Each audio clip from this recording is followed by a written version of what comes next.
नमस्कार प्यारे साथियों। महाराजा गंगा सिंह यूनिवर्सिटी बीकानेर में पीएचडी प्रवेश 2025 को लेकर फॉर्म अप्लाई करने की प्रक्रिया चल रही है। 5 जुलाई से फॉर्म भरे जा रहे हैं, 18 जुलाई तक भरे जाएंगे और उनकी हार्ड कॉपी 25 जुलाई तक भेजी जाएगी। ठीक है। अब बहुत सारे साथियों का मेरे पास कमेंट आ रहा था, तो मैंने सोचा सबको व्यक्तिगत जवाब न देकर और यूट्यूब पे जवाब दे दिया जाए, एक वीडियो बना दिया जाए ताकि आपके जितने भी तमाम प्रश्न हैं उन सभी प्रश्नों का जवाब आप लोगों को मिल जाएगा। ठीक है। एक चीज़ आपको बताना चाहूँगा साथियों, यदि आप फॉर्म अप्लाई कर रहे हैं तो दो चीज़ों का विशेष रूप से ध्यान रखना। एक तो आपको आपकी जो फीस की रसीद है वो संभाल के रखनी है, और एक आपका जो फॉर्म का प्रिंट है वो संभाल के रखना है। ठीक है।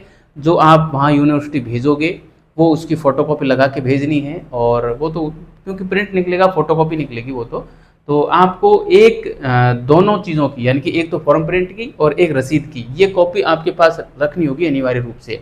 यूनिवर्सिटी ने कहा है ये चीज़, है ना। तो कभी भी यूनिवर्सिटी ये दो चीज़ आपसे मांग सकती है। आपको वैसे भेजना भी पड़ेगा, उसके बाद जब आप साक्षात्कार देने जाएंगे तब भी आपसे ये दोनों चीज़ें मांगी जा सकती हैं, इसलिए आप इसको अपने पास सुरक्षित रखिएगा। ठीक है।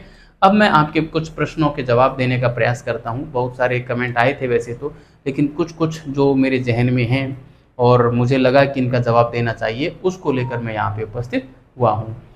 एक प्रश्न तो ये था कि सर हम गवर्नमेंट जॉब में हैं, क्या हम पीएचडी कर सकते हैं या नहीं कर सकते। ठीक है। तो देखिए, गवर्नमेंट जॉब वाले बिल्कुल यहाँ पे पीएचडी कर सकते हैं। यूनिवर्सिटी ने स्पष्ट लिखा है कि जो भी कोई साथी यानी कि विद्यार्थी जो गवर्नमेंट जॉब में है वो यहाँ पे फॉर्म अप्लाई कर सकता है, एलिजिबल है, लेकिन उसको अपने डिपार्टमेंट से बाद में एक एनओसी लाकर देनी पड़ेगी। ठीक है। एनओसी में 3 बातें प्रमुख रूप से मेंशन रहेंगी कि जब भी यहाँ पे कोर्स वर्क होगा और यूनिवर्सिटी चाहेगी कि आप यहाँ आओ, तो आपका डिपार्टमेंट आपको वहाँ पर भेजेगा कोर्स वर्क के समय, पहली चीज़। दूसरा ये कि उसमें ये लिखा है कि शोध के लिए आवश्यक समय आपका डिपार्टमेंट देगा, ऐसी गारंटी वो दे। ठीक है। और मतलब इसके अलावा 2-3 चीज़ें हैं, आप उसको देख सकते हैं। ठीक है। यदि आपने नोटिफिकेशन नहीं देखा है तो आप मेरे टेलीग्राम चैनल सफलता विजन्स पर जाकर और इसका डिटेल्ड नोटिफिकेशन देख सकते हैं, उसमें स्पष्ट लिखा हुआ है। ठीक है।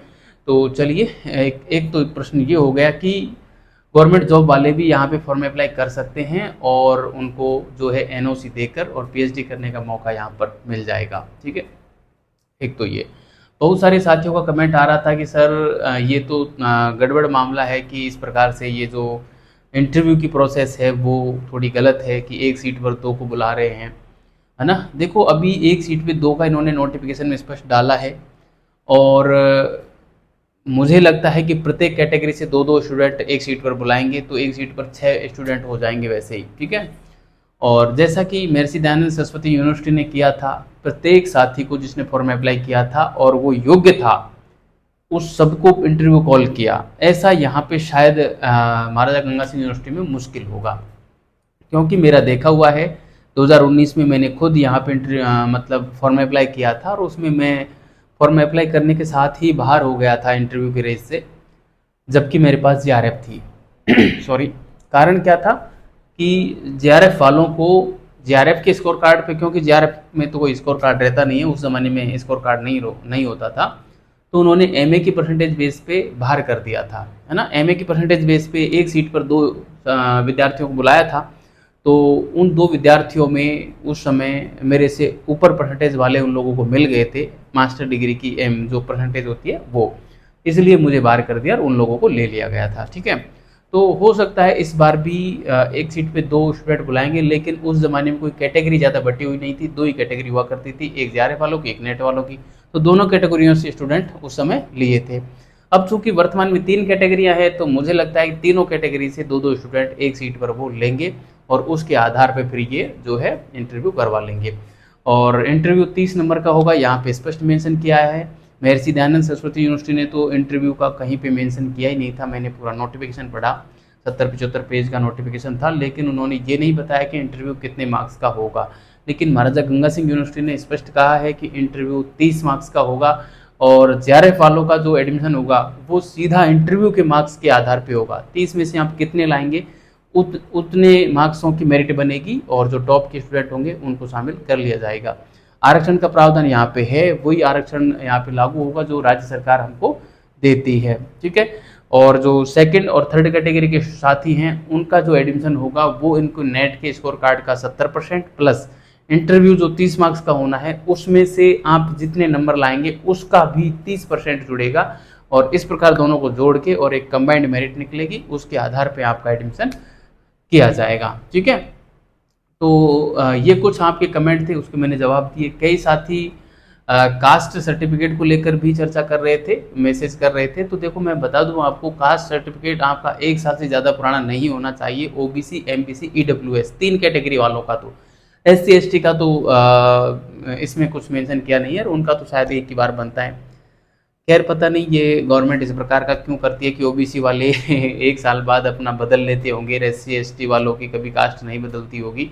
ये तो एक तरीके से विद्यार्थियों के साथ में एक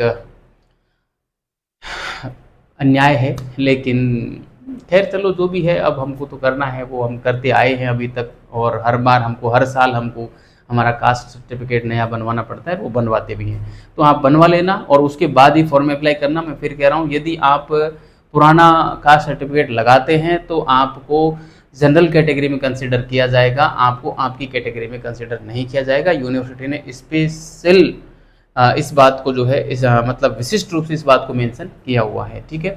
इसके अलावा यदि आपकी किसी भी प्रकार की क्यूरी हो तो आप कमेंट बॉक्स में कमेंट कर देना, मैं उसका जवाब दे दूंगा, या कॉर्नर में जो नंबर देख रहे हैं उस नंबर पे आप कमेंट कर देना, वहाँ पे जवाब दे दूंगा। और हाँ, यदि आपको डिटेल नोटिफिकेशन महाराजा गंगा सिंह यूनिवर्सिटी का देखना है या अन्य किसी भी यूनिवर्सिटी का पीएचडी नोटिफिकेशन देखना है तो आप मेरे सफलता विजन्स टेलीग्राम पे जाकर देख सकते हैं, क्योंकि मैं वहाँ पर पूरे भारत भर के जितने भी पीएचडी नोटिफिकेशन होते हैं उन सब की सूचना वहाँ पे डालता हूँ। यूट्यूब पे तो मैं कभी कभार आता हूँ, लेकिन टेलीग्राम चैनल पे सारी सूचना मैं रिसर्च से संबंधित डालता रहता हूँ, तो आप उसको ज़रूर ज्वाइन करें। धन्यवाद।